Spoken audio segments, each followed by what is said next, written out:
የጥምቀት በዓል መቃረቡን የሚያበስሩ ዜሞች ሲሰሙ የጥር ወር በልዩ ናፍቆትና ትዝታ ትሞላለች። ይህ ወቅት የአዲስ አበባ አደባባዮች ባልተለመደ ድምቀት የሚታዩበት ጊዜ ነው።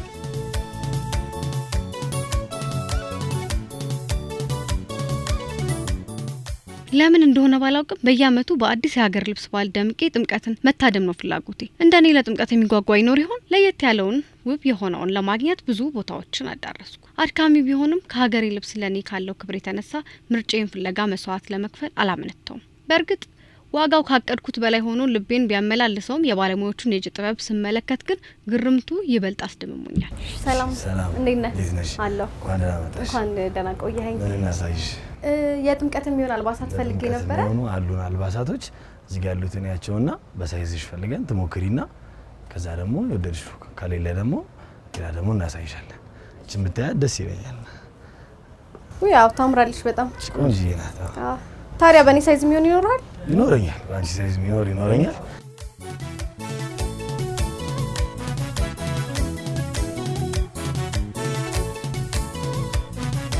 ለሞክራት ለሞክራት ደስ ይለኛል። እሺ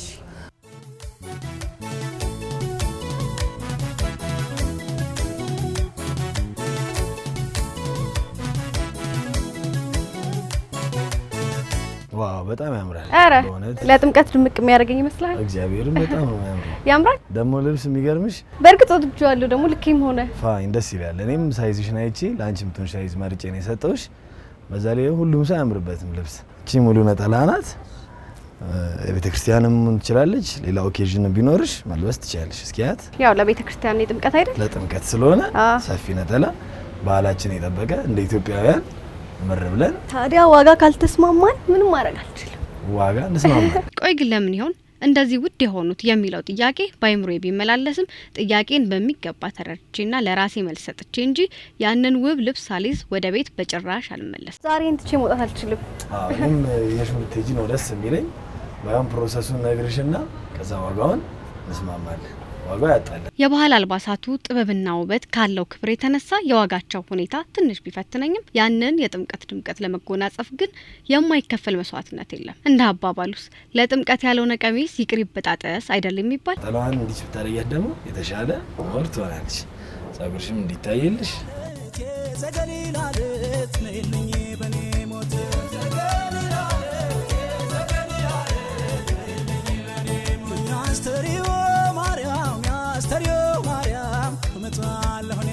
እቴጌ መነን እንደዚህ ነው ነጠላ የሚለብሱት የነበረው። ከሳቸው የተወሰደ ነው የነጠላ አለባበስ። አምሮባቸው ነገስታቶቹን፣ መሳፍንቶቹን፣ መስፈናቶቹን ሲቀበሉ ነጠላ የሚለብሱ በዚህ መንገድ ነው። እንግዲህ ሀበሻ ቀሚስ አመጣጡ ይታወቃል። እኛ ኢትዮጵያውያንን ፕሮዳክሽኑ እዚሁ ኢትዮጵያ ሁሉ ነገር እያንዳንዱ የምትመለከቻት እዚህ ላይ ያሉት ነገሮች በሰው እጅ የተሰሩ ናቸው። የጥበብ ጉዞ የሚጀምረው ከነጭ ጥጥ ፈትል ነው። ይህ በእንዝርት የሚሽከረከረው ድምጽ የእናቶችን የትዕግስትና የፍቅር ዜማ ነው። ጥጡ ተመንዝሮ ተደብድቦና ተፈትሎ ለሸማኔው እስኪደርስ ድረስ የወራት የልፋት ውጤት ነው። በመኪና ከሚመረተው ይልቅ በእጅ የተሰራው ልብስ ለየት ያለ ክብርና ሞቃት አለው። ምክንያቱም በእያንዳንዱ ክር ውስጥ የሰው ልጅ ማንነትና ጥበብ ታትሞበታል።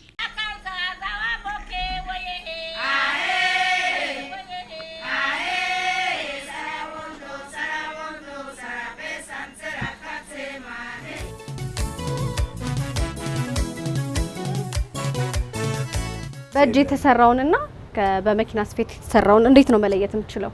ሌሎች ደንበኞችስ እንዴት ይለያሉ? አሁን ያው እኛ የስራውን እዚህ አጠገባችን መጥተው ካላስረዳናቸውና ስራ ውስጥ ካልሆኑ በስተቀር ዲቴይሉን ለማስረዳት ትንሽ ያስቸግራል ባለሙያ ያልሆነ ሰው። እኛ ከልጅነታችን ጀምሮ ከእያንዳንዱ ፕሮሰስ አልፈን እዚህ ጋር ስለደረሰን ሁሉ ነገር እናውቀዋለን። ለዛም ነው በጣም ጥራት ያላቸው እቃዎች ጥራት ላላቸው ከስተመሮች በሚል ጥርት ያለ እቃ የምናቀርበው። የዋጋችንም ዲፍረንስ ከአንድ ቦታ አንድ ቦታ የሚመጣበትም ሪዝን የማቴሪያሎቹ ጥራትና የሰዎቹ ባለሙያ እስከሆኑ ድረስ እያንዳንዱ ባለሙያ የራሱ የሆነ የቃቃን የማምረት ኳሊቲ ይኖራል። ኳሊቲ ሲጨምር ፕራይሱን ግዴታ መጨመር ያለበት። ስለዚህ አንድ ደንበኛ ቢመጣ አሁን ዋጋው ላይ ኮምፕሌን ቢያቀርብ የፈለገ ነገር ቢሆን እያንዳንዱን ሂደቱን አሳይታችሁ አሳመናችሁ ደስ ብሎት ነው ማለት ነው የሚወጣው። ከዚህ እንደዛ ነው። አንቺ የምትፈልጊ ከሆነ ዋጋውን ነግርሽና ስለ እያንዳንዱ ፕሮሰስ አስረዳሻለሁ። ከዛ ካመንሽበት ትከፊኛለሽ፣ ካላመንሽበት ደግሞ ተማምነን ቀጥሎ መደረግ ያለበትን ነገር እናደርጋለን።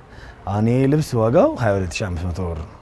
22500 ብር ስንል ብዙ ሊመስል ይችላል ለተመልካች ወር ለከስተመር መጥቶ ሲጠይቅ አንድ ቀን ለምለብሰው ቀሚስ 22500 እንዴት አወጣለሁ ብሎ የተለያዩ ጥያቄዎችን ሊጠይቅ ይችላል። ፕሮሰሶቹን ወደ ኋላ ተመልሰን መመልከት እንችላለን። በትንሹ ከ10 እስከ 12 ፕሮሰስ 10 እስከ 12 የተለያዩ ሰዎች እጅ ነክቶት ነው እዚህ ጋር አንቺ ጋር አሁን ቀሚስ ሆኖ የመጣው ማለት ነው። ከምን መጀመር እንችላለን መሰለሽ? ይሄ ከድርና ማግ ከሚባል ማቴሪያል ነው የሚሰራው። ድርና ማግ ማለት ለማስረዳት ያክል ለከስተመሮቻችን ይሄ ሆሪዞንታልና ቨርቲካል ናቸው። ሆሪዞንታሉም እንደ አዲስ ለብቻው ተገዝቶ ነው፣ ቨርቲካሉም ተገዝቶ ነው። ይሄንን የሚሰራው ሰውዬ ሸማኔ ይባላል። ይህ ሙያ ከቤተሰብ የሚወረስ ሀብት ብቻ ሳይሆን ከነፍስ ጋር የተቆራኘ የህይወት መስመር ነው። እናቶች የፈተሉትን ክር ተረክበው በመወርወሪያው እያመላለሱ ድሩንና ማጉን ሲያገጣጥሙ የአንድ ሙሉ ልብስ ህይወት ይዘራሉ። እያንዳንዱ የጥበብ ቀለምና ቅርጽ የራሱ ታሪክ አለው። በተለይ ለጥምቀት የሚሰሩት ጥበቦች በዓሉንና ንጽህናን የሚወክሉ ልዩ ጌጦች ናቸው። በእጅ የተሸመነ ልብስ ከፋብሪካ ውጤት የሚለየው በክሩና በነፍሱ ነው። በበዓሉ ቀን አደባባዩ በነጭ አልባሳት ደምቆ ሲታይ የነሱ እጅ ያረፈበት ልብስ በሰዎች ላይ ሲበራ ድካሙን ረስተው በኩራት ይሞላሉ። ሸማው ድርና ማጉ ሸማኔው ጋር ከመድረሱ በፊት ደግሞ እናቶች አሉ ይፈትሉታል። ያንን ፈትለው ሸማኔው ጋር ከሰጡት በኋላ እሱ ወደ ሆሪዞንታልና ቨርቲካል እያደረገ ሳምንትም 15 ቀን ሊፈጅበት ይችላል። እቺ ነጯን ነገር ለማድረስ ማለት ነው። በሜትር ነው የሚሸጥልን። ከዛ በኋላ ነው እኛ ጋር ሲደርስ እንደገና ደግሞ እኛ ምን እናደርጋለን? ዲዛይነሮች አሉ የራሳችንን ሀሳቦች ይኖሩታል። ከዛ ደግሞ ይሄንን ብቻ ደግሞ ቁጭ ብለው ዲዛይን የሚያወጡ ሰዎች ደግሞ አሉ። እነዛ ዲዛይን የሚያወጡ ሰዎች ቁጭ ብለው እዚህ ላይ ነጩ እንትን ላይ ስኬች ያደርጉበታል። ከዛ ስኬች ከተደረገ በኋላ ደግሞ እነዚህ ደግሞ የምታያቸው የተለያዩ የከለር ኮምቢኔሽኖች አንድ ላይ ተደርጎ ጥልፍ ይባላል፣ ይጠለፋል። አራተኛ ፕሮሰስ ማለት ነው። አራተኛውን ፕሮሰስ ካለቀ በኋላ ምን ይደረጋል? ሰፊ ጋር ልብስ ሰፊ ጋር ይላል። ዲዛይን በወጣለት መሰረት ልብስ ሰፊ ደግሞ ልብሱን ይሰፋዋል ማለት ነው።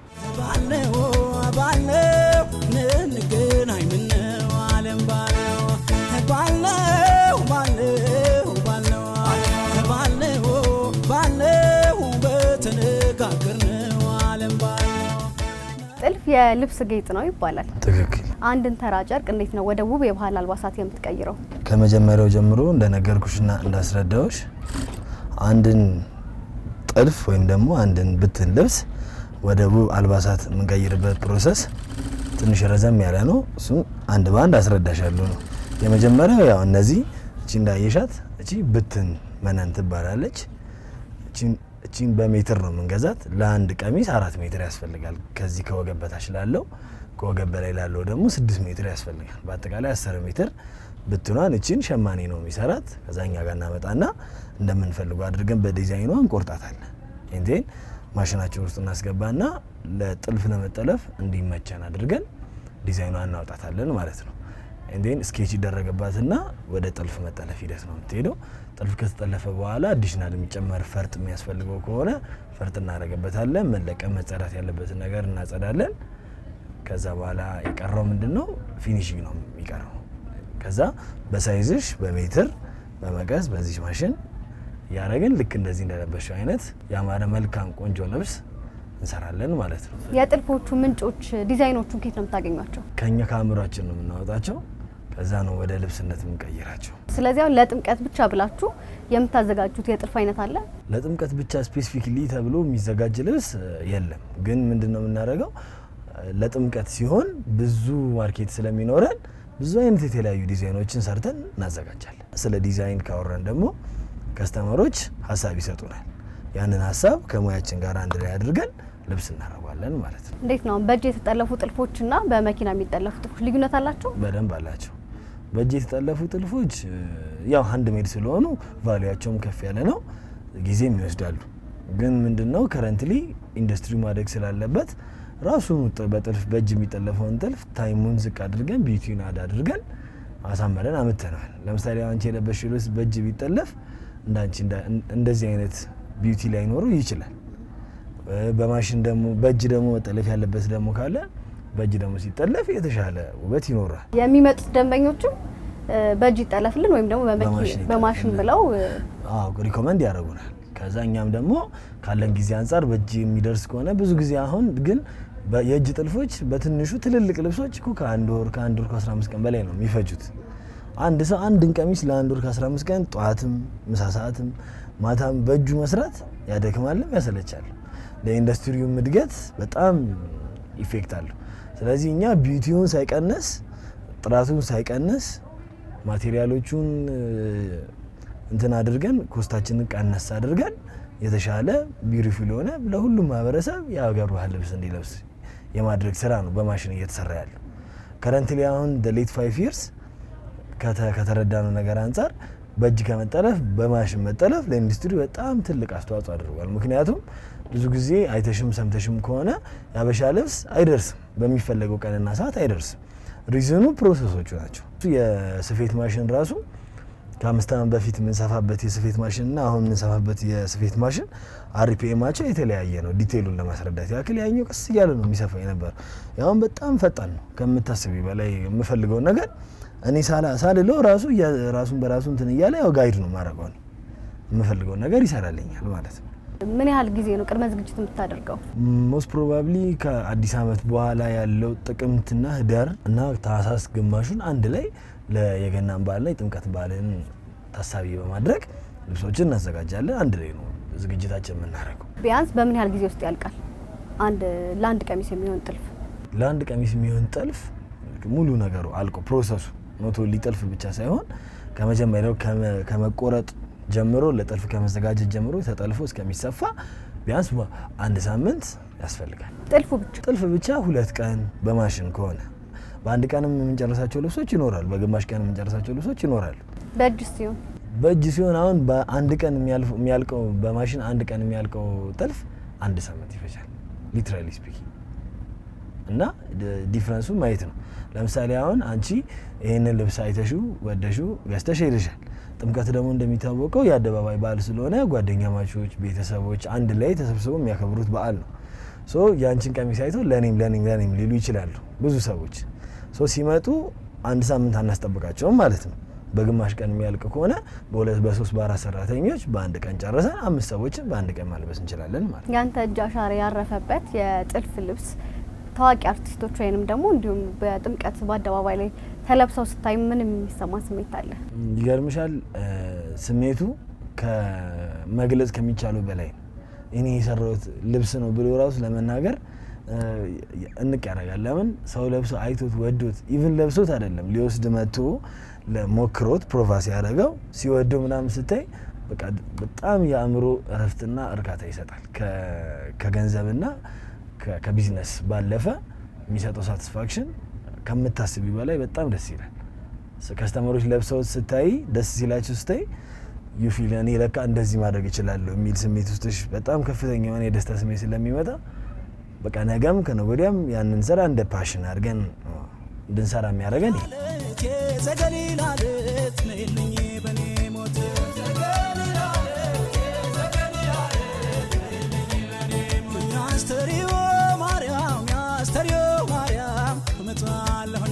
ድሮ ለጥምቀት በዓል ወራት ቀድሞ ዝግጅት ይጀመር ነበር። ዛሬም ቢሆን ነጭ ለብሶ በአደባባይ መታየት የነፍስ እርካታን ይሰጣል። ይህ የጥበብ አሻራ ሳይበረዝ ለትውልድ እንዲተላለፍ ባህላችንን ማክበርና የገዛ እጆቻችንን ስራ ማድነቅ ይገባል። ምክንያቱም ጥበብ ማለት የታሪካችን ድምጽ ነውና። ከሰፋው በኋላ ልክ በሳይዝሽ ተለክተሽ ከተሰፋልሽ በኋላ ምን ይደረጋል?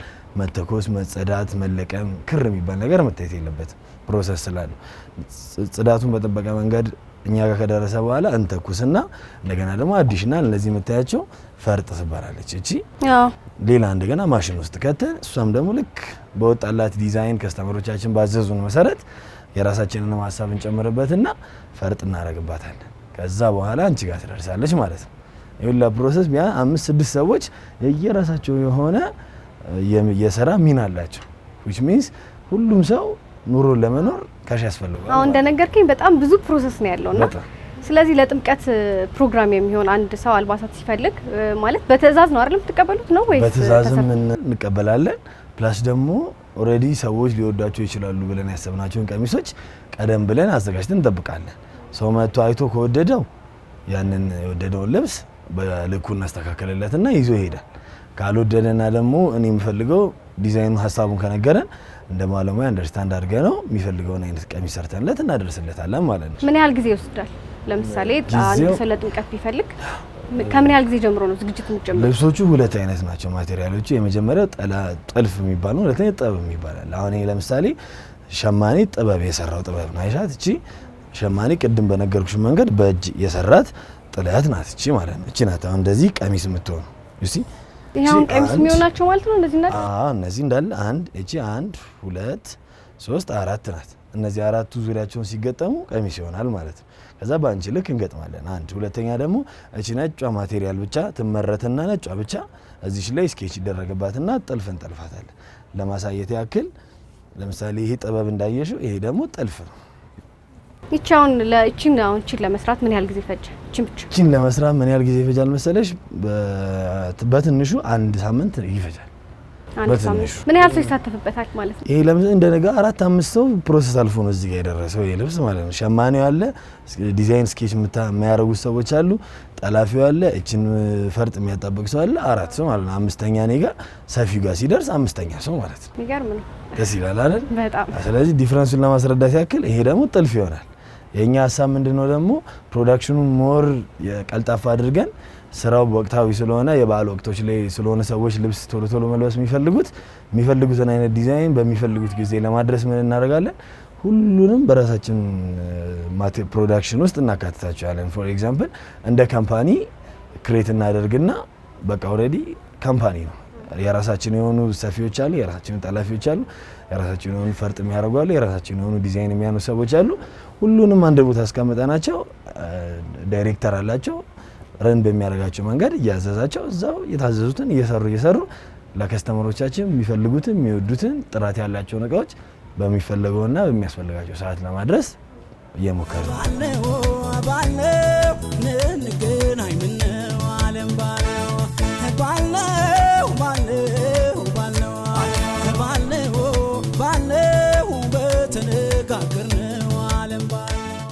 ለጥምቀት ብቻ ታስበው የሚመጡ የባህል አልባሳት አሉ? ትክክል አሉ። ምንድነው መሰለሽ አሁን ይሄ በዓል ጥምቀት እንደሚታወቀው የአደባባይ በዓል ነው።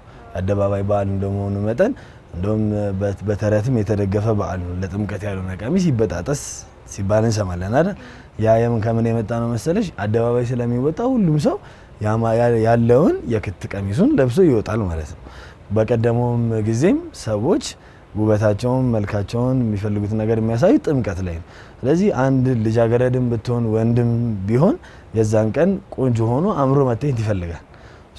ስለዚህ እኛ ደግሞ ያንን ታሳቢ በማድረግ ለጥምቀት የሚሆኑ አዳዲስ ዲዛይኖችን ኤቭሪ ይር በየአመቱ አዳዲስ ቀሚሶችን የምናወጣው ለጥምቀት ነው። ምክንያቱም ብዙ ተጠቃሚዎች ስለሚኖሩ ብዙ ቀሚስ የሚያደርጉ ብዙ ያበሻ ልብስ የሚፈልጉ ሰዎች ስላሉ የዛን ጊዜ እናወጣዋለን። ስለዚህ ወደዚህ ቤት የመጣ ሰው ማንኛውም ሰው ሀሳቡን ከነገራችሁ ያሰበውን ልብስ ሰርታችሁ ማስረከብ ትችላላችሁ ማለት ነው። ካሰቡን በላይ ለማድረግ እንሞክራለን። ለማስደሰት ከስተመሮቻችን ግዴታችን ነው። በዓላት ሲቀርብ ደግሞ እንዳልከው የጥምቀት በዓል ያው የአደባባይ በዓል ነው። ከምን ያህል ቀናት በፊት ነው መጉረፍ የሚጀምሩት? ጥምቀት አንድ ሳምንት ሲቀረው በጣም ብዙ ከስተመሮች ወደኛ ጋር ይመጣሉ።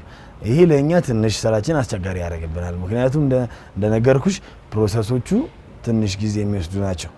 እንደገና በጣም የስራ ብዛት ስለሚኖረው ሰው እስከሆነ ድረስ መሰልቸትና መድከም የሚባሉ ነገሮች ይመጣሉ። ነገር ግን ጥምቀት 1 ወር ሲቀረው ኦርደሮቹን መታዘዝ ብንችል አሁን ካለን የስራ ኳሊቲና የተሻለ ፕሮዳክቶችን ማምረት እንችላለን። ነገር ግን አንሰራም አናደርስም ማለት አይደለም። በ24 ሰዓትም 48 ሰዓትም ቢሆን ተሰርቶ ለጥምቀት ሁሉም ሰው አምሮበት ወጥቶ ደምቆ እንዲታይ የምንችለው ሁሉ ነገር እናደርጋለን።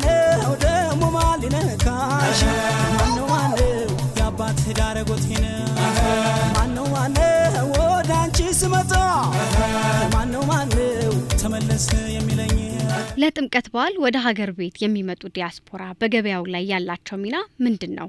ወደ ውጭ ሀገርስ የመላክ ልምድ አለ ብዬም ጠይቄው ነበር። ባለን አቅም በጣም የተለያዩ ሀገራት ልብሶቻችንን ፕሮዳክቶቻችንን በማውጣት ሜዲን ኢትዮጵያ የሚሉ ሎጎዎችን በማድረግ እስከ ተመረቱባቸው እስከነ ፕሮሰሶቹ ዲቴሎቹን በማድረግ ኤክስፖርት እናደርጋለን ወደ ተለያዩ ሀገሮች።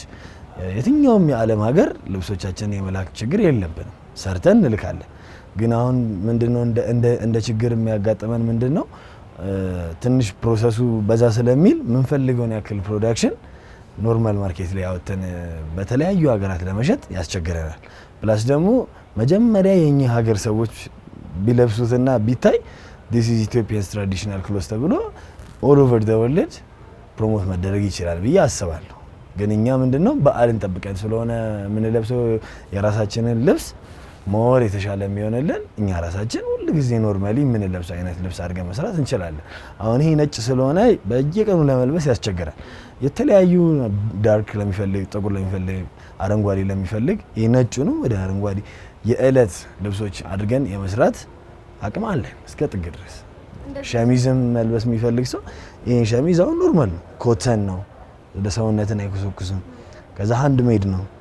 ዲቴሉን ለመናገር ያክል ከፖሊስተር ከመልበስ ሌሎች ፋብሪክ የሆኑ ልብሶችን ከመልበስ በሀገር ልጅ የተሰራ በሀገር ልጅ ያማረብንን ቲሸርቶቻችንን ለብሰን ብንታይ ከውጭ የሚገቡ ልብሶች በውድ ሲሸጡ እናያለን፣ ሰውም ያወጣበት። እንደ ሀገር ለምሳሌ የትኛውንም አይነት ፕሮዳክት ሀገራችን ውስጥ የሚመረቱ ፕሮዳክቶች በሀገር ቤት ወይም በእኛ በማህበረሰቡ ተቀባይነታቸው በጣም ዝቅ ያለ ነው። ያ ደግሞ የምን ፕሮብሌም ነው መሰለሽ? የኛ የሰሪዎች ፕሮብሌም ነው። ብራንዱን ከፍ አድርገን ልክ ለምሳሌ ፖሎ፣ ናይክ የተለያዩ የልብስ ብራንዶች እንዳሉት እኛም የየራሳችን የሀገራችንን ብራንድ ልብሶች ብራንዳቸውን ከፍ ብናደርገው ሁሉም ሰው ያንን ልብስ የለበሰ ሰው ያንን ብራንድ ያለው ልብስ የለበሰ ሰው ምን ያህል ገንዘብ አውጥቶ እንደገዛ ይታወቃል ማለት ነው። የውጭ ሀገር ብራንዶች ልብስ የሚለብሱት ሰዎች የብራንድ ሀሳብ ነው ማለት ነው። ብራንዱን ከፍ ማድረግ ብንችል ኢትዮጵያውያን አበሻ ልብስ የመልበስ ፕሮብሌም የለብንም ብዬ አስባለሁ። የሀገሬ ልጆች ባህላችሁን ወቁ በልና የሆነ የምታስተላልፈው መልእክት ካለ? እሺ፣ የኢትዮጵያውያን በጠቅላላ እኛ በጣም ለፍተን ላይ ወተን እታች ወርደን ነው እነዚህ ልብሶች ሰው ጋር ለማድረስ የምንሞክረው። እዚህ የውጭ ሀገር ልብሶችን ከመልበስ የኛ ሀገር ልብሶች በጣም ነው የሚያምሩት፣ በጣም ጀኑዊን ናቸው፣ ክላሲክ ናቸው። እናንተ ከምትለብሷቸው ልብሶች የበለጠ ኦነር ይሰጣሉ። ስለዚህ እኛ ጋር መታችሁ በጣም ፌር በሆነ ፕራይስ እነዚህ ልብሶች በእለት ተለት ብትለብሷቸው ደስ ይለኛል።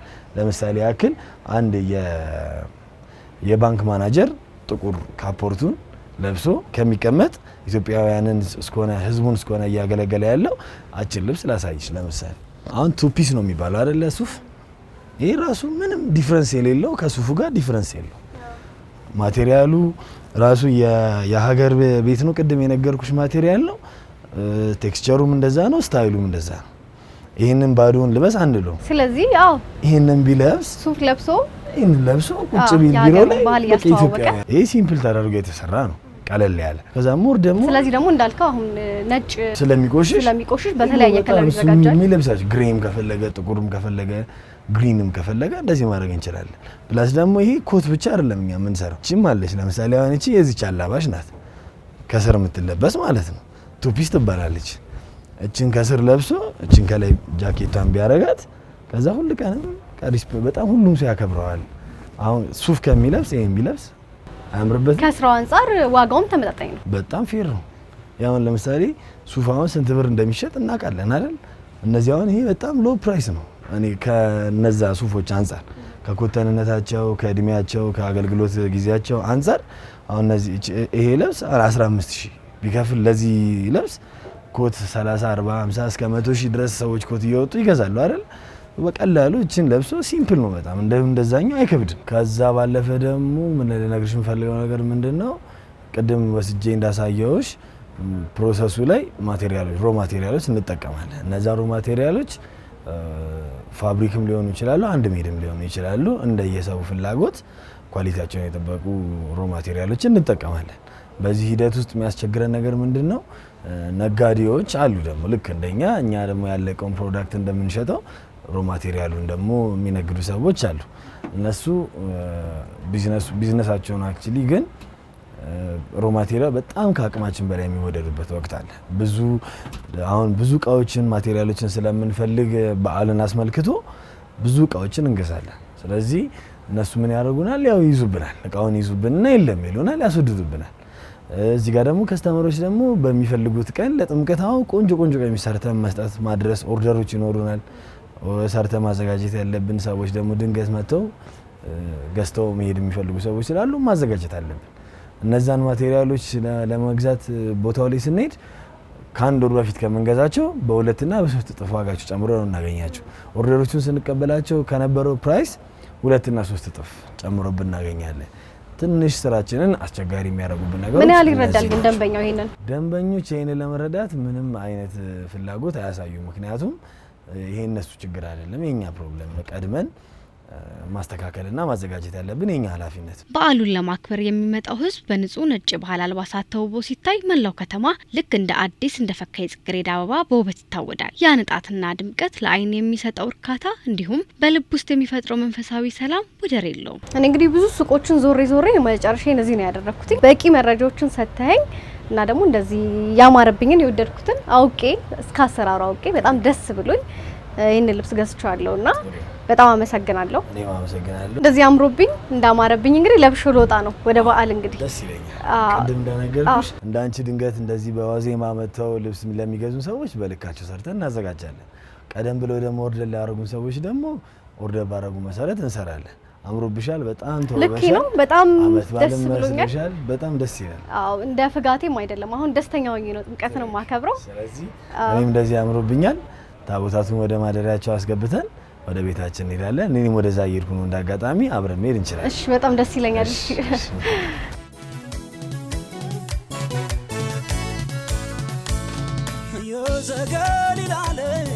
የዘገሊላለት ነይልኝ